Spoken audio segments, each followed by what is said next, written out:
Assalamualaikum warahmatullahi wabarakatuh. Perkenalkan, nama saya Waris Arwasi dengan NIM 210256119. Di sini saya akan menjelaskan materi tentang mata kuliah Sosiologi Hukum yang saya pahami selama mata kuliah ini.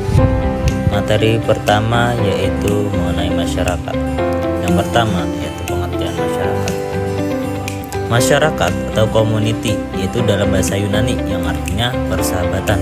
Sebagai refleksi dari arti kata tersebut, Aristoteles mengemukakan bahwa manusia yang hidup bersama dalam masyarakat karena mereka menikmati ikatan yang saling bekerja sama untuk memenuhi kebutuhan dasar mereka dan untuk menemukan makna kehidupan. Yang kedua yaitu bentuk dan karakteristik masyarakat. Yang pertama, bentuk masyarakat. Jadi bentuk masyarakat di sini ada 5 macam. Yang pertama, ada masyarakat primitif, yang kedua masyarakat modern, dan yang ketiga masyarakat madani, yang keempat masyarakat multikultural, yang kelima masyarakat majemuk. Yang kedua itu karakteristik masyarakat. Di sini terdapat 4. Yang pertama itu manusia yang hidup bersama yang sekurang-kurangnya terdiri dari 2 orang. Yang kedua, bercampur dan bergaul dalam jangka waktu yang lama. Yang ketiga, sadar bahwa mereka adalah satu kesatuan. Dan yang terakhir yaitu satu sistem kehidupan bersama yang menimbulkan kebudayaan karena mereka merasa dirinya terikat dalam satu dengan yang lainnya. Yang terakhir yaitu dinamika masyarakat perdesaan dan perkotaan. Yang pertama, dinamika dalam masyarakat perdesaan. Secara sosiologis, mentalitas individu dominan dibentuk oleh situasi tata pergaulan dalam masyarakat termasuk tekanan kehidupan di dalamnya. Adapun faktor yang mempengaruhi mentalitas tersebut adalah yang pertama, tekanan hidup terasa lebih ringan. Yang kedua, masih memiliki waktu yang cukup dan seimbang antara rohaniah dengan keduniawian. Yang ketiga, letaknya di pedalaman berakibat belum banyak mendapat pengaruh media massa. Dan yang terakhir yaitu kehidupan paguyuban menjadikan warga sebagai warga yang saling mengenal dan akrab. Yang kedua yaitu dinamika masyarakat kota.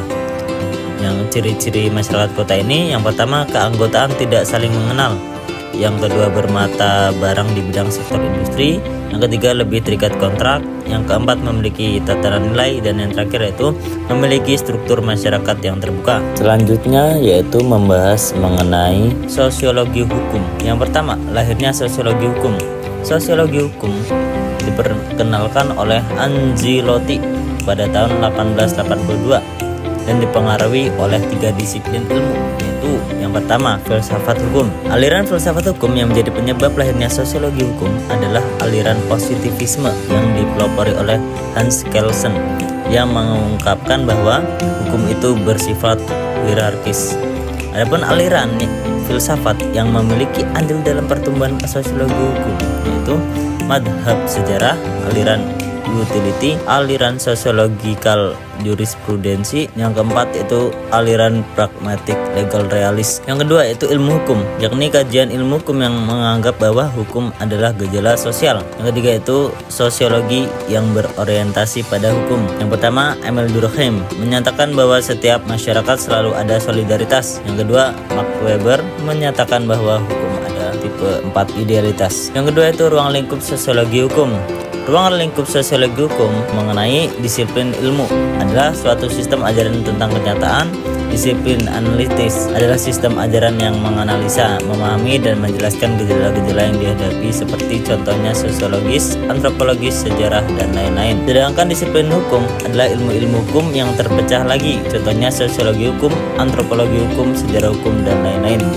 Dari uraian tersebut dapat disimpulkan bahwasanya ruang lingkup sosiologi hukum tersebut ada 2, yaitu dasar-dasar sosial dari hukum dan efek-efek hukum terhadap gejala sosial lainnya. Dan yang terakhir yaitu karakteristik menurut Soejono Suekanto. Karakteristik sosiologi hukum menurut Soejono Suekanto meliputi yang pertama pola perilaku hukum warga masyarakat, yang kedua yaitu hukum dan pola-pola perilaku sebagai ciptaan dan wujud dari kelompok-kelompok sosial, dan yang terakhir yaitu hubungan timbal balik antara perubahan-perubahan dalam hukum dan perubahan-perubahan sosial dan budaya. lainnya. Selanjutnya yaitu membahas mengenai ketidakadilan gender dalam penegakan hukum. Yang pertama itu dinamika ketidakadilan gender. Dinamika ketidakadilan gender dalam penegakan hukum dapat terjadi karena beberapa faktor, seperti rendahnya kesadaran gender di kalangan penegak hukum, kurangnya jumlah penegak hukum yang menangani kasus-kasus ketidakadilan bagi perempuan, dan mekanisme pemantauan dan evaluasi terhadap pelaksanaan penegak hukum yang masih lemah. Lantas bagaimana untuk mengatasinya?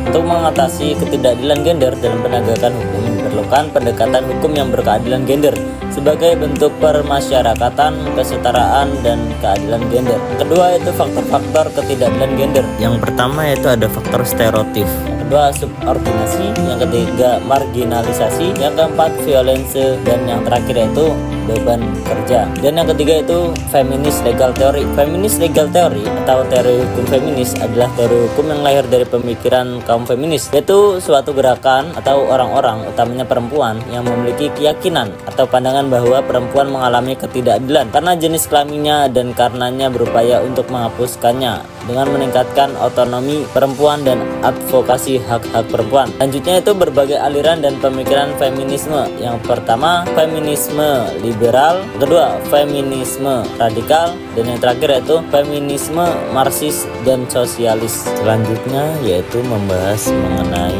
teori gerakan sosial, yaitu critical legal studies dan feminist legal theory. Yang pertama itu hakikat critical legal studies. Critical legal studies merupakan sebuah pemikiran hukum yang menolak dan tidak puas terhadap aliran pemikiran hukum liberal, yakni teori-teori hukum yang mempunyai tradisi memisahkan hukum dan politik dan seolah-olah hukum netral dari proses politik. Yang kedua itu aktualisasi critical legal studies. Critical legal studies harus mampu menjadi media saringan atau sebagai filter terhadap semua proses pembentukan peraturan perundang-undangan yang disinyalir syarat akan kepentingan golongan tertentu. Semua peraturan perundang-undangan seharusnya dapat dilihat dengan perspektif critical legal studies sehingga ketentuan-ketentuannya tetap berada dalam konstitusi negara Republik Indonesia. Yang ketiga itu definisi dan sejarah feminis legal theory. Secara terminologi, Kahneman mengatakan FLT atau feminist legal theory sebagai suatu konsep untuk mengklaim fenomena seksualitas perempuan agar tidak menjadi dominasi patriarki atau male dominated. Konsep yang tidak hanya pada politik, sosial, budaya, namun lebih kepada aspek hukum yang didasarkan pada perempuan. Senada dengan apa yang diutarakan Patrick Kahn bahwa disebutkan satu teori sebagai teori feminis jika didasarkan kepada pengalaman perempuan. Westbrook mengemukakan beberapa teori feminist legal theory yang dipengaruhi aliran feminis. Yang pertama itu, menurut feminist legal theory, negara, hukum, dan masyarakat berperan penting dalam mewujudkan keadilan dan kesetaraan gender, atau malah sebaliknya. Yang kedua itu penganut aliran feminis yang notabene adalah perempuan merasa tidak terlindungi dengan sistem hukum yang diberlakukan karena kerap kali terjadi perubahan struktur hukum maupun struktur sosial di dalam suatu komunitas global atau hubungan teori dan praktek yang terjadi yang dikolaborasikan dalam bentuk kasus tertentu dengan efek tertentu.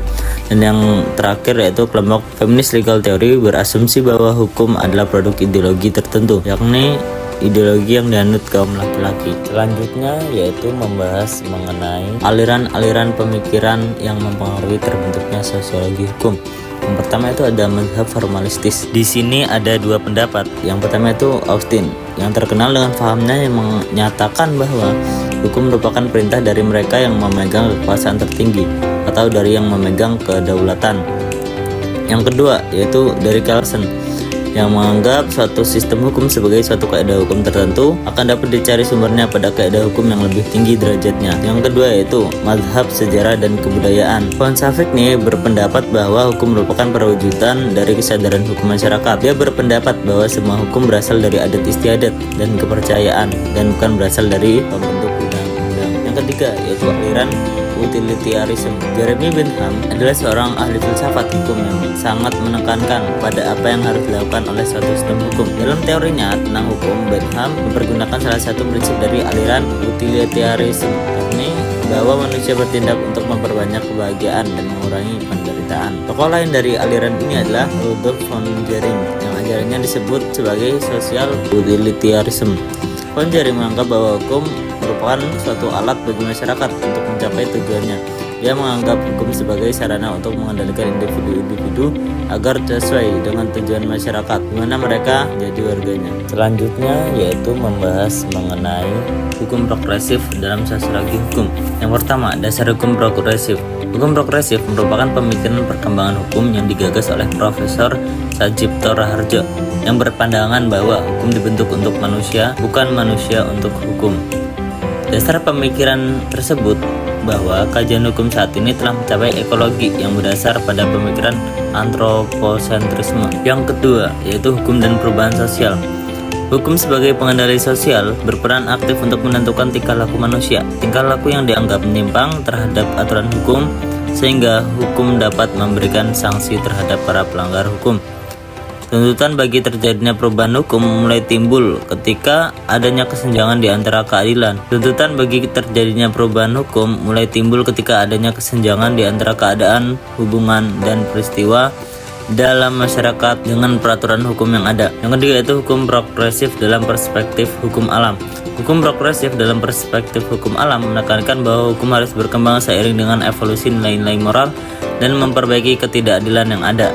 Ini juga mengimplikasikan bahwa hukum harus memperhitungkan perubahan sosial, moral, dan budaya dalam masyarakat. Yang keempat yaitu hukum progresif dalam perspektif teori hukum kritis. Hukum progresif merupakan pendekatan pembangunan hukum yang mengedepankan keadilan sosial, hak asasi manusia, dan perlindungan hak minoritas. Di sisi lain, teori hukum kritis merupakan pendekatan ilmu hukum yang bertujuan untuk menyoroti kesenjangan dan ketidakadilan dalam sistem hukum.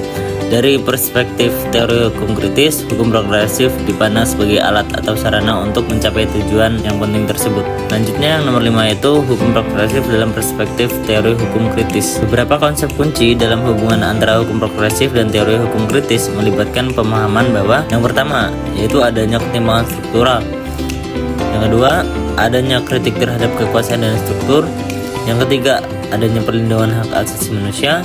Dan yang keempat yaitu adanya masyarakat adil dan inklusif.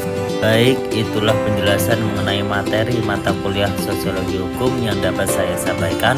Bila ada kekurangan dalam pengucapan kata serta adanya kesalahan dalam pengucapan kata, saya memohon maaf. Wassalamualaikum warahmatullahi wabarakatuh.